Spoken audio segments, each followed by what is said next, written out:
Good afternoon, everyone. We are joined by head women's soccer coach Nikki Izzo-Brown this afternoon.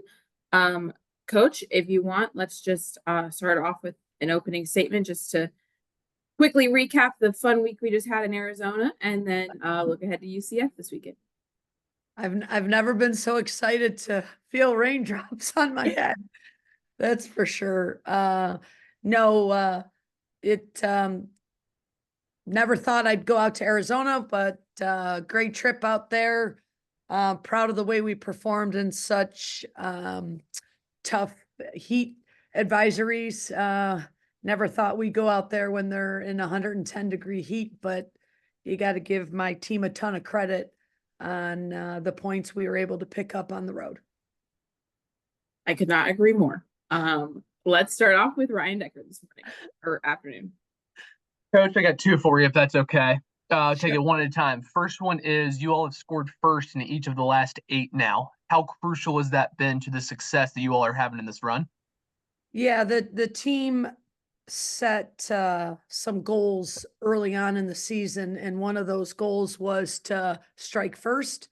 Didn't necessarily mean scoring, but was definitely be as threatening as we can from the beginning. Take the first shot, make sure our duels are favorable in West Virginia's column. So proud of the way we've performed, and obviously anytime you can get up early in a game of soccer, that definitely sets the tone.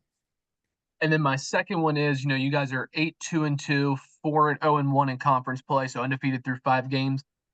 Do you get the sense, or do you feel like this is a team that deserves to get some national attention, some ranking love maybe this week?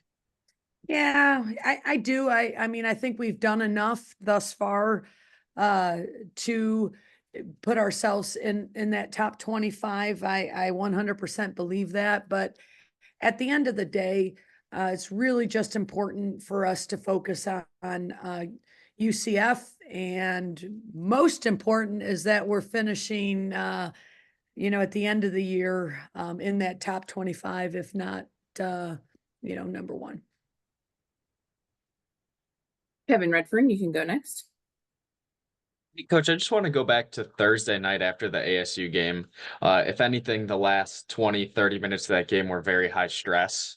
But you're on the road, long trip. What were the emotions like on the bus ride, the hotel? I'm sure that one had to be pretty exciting. Yeah, it's I'm a creature of habit. I love to have and be as organized as I could be, and just going to a new venue, obviously new climate, everything was new to us, so we really wanted to see how we could acclimate ourselves to that heat and to going to a new venue. And I know everybody on the team was thrilled to come away with that result, and not only to beat a very, very good Arizona State, but all the other elements that I just spoke to. So Kevin we were Henderson. psyched. We were psyched. Plus, it was late. I mean, that game, it was 10 o'clock our time. That's another layer of all this. We have to adjust to that. And it's one thing you go out there and play one game, but, we're playing 2 games, and we only have 2 days to recover. So it's huge points. Kevin Kinder, you can go ahead. Scoring on set pieces in both of those games out there. Obviously, building offense has been important for you. What's working well in those? Is it individual play, a little bit of change in tactics? I think it's a little bit of everything. I mean, yes, we've had some success with, there's no hiding Agenais, but other people are stepping up and also providing the finish too. So I think that you're going to find the parity amongst our team is something that teams have to deal with when they're playing against West Virginia. So just thrilled that we are definitely laser focused when it comes to set pieces, and have the ability this late in the season, because everybody's starting to get their groove on and understanding their defensive shape, and what they need to do to be organized. Nick Farrell, you can go ahead. Coach, on the subject of scoring off corner kicks, which you guys have done quite regularly, twofold. One is, how important is it to win the first ball off those corner kicks? And then second is, you guys have had some opportunities where the opposition has won the ball, tried to clear it out, and then the scoring chances come after that. How do you coach your guys to continue to pressure in those types of situations? Is it about positioning, pressure? What is it? Yeah, Lisa Stoya, our associate head coach, does a great job with set pieces. She's very detailed with it. You could see Lily McCarthy was another example of that on Sunday, where that second ball came out and we just had the right numbers around the ball. So there's a lot of attention to detail that Lisa's doing, but also the players. So I think that combination has equaled a lot of success for us.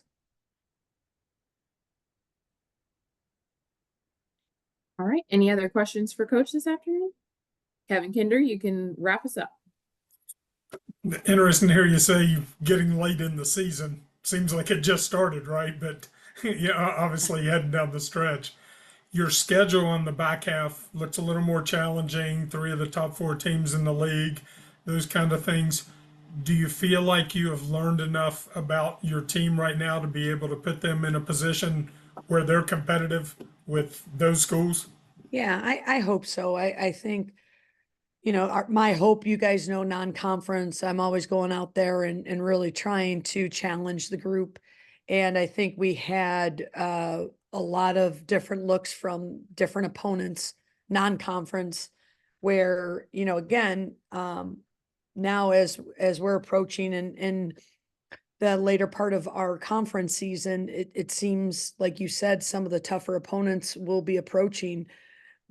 So we feel like we really know our weaknesses and our strengths, and we just got to keep getting better every day and staying on the girls and making sure they understand that, the last win isn't going to win the next one. We just have to be ready and super focused and buckle our boots and ready to battle. Okay. Any other questions for Coach? All righty. Thanks everyone for joining.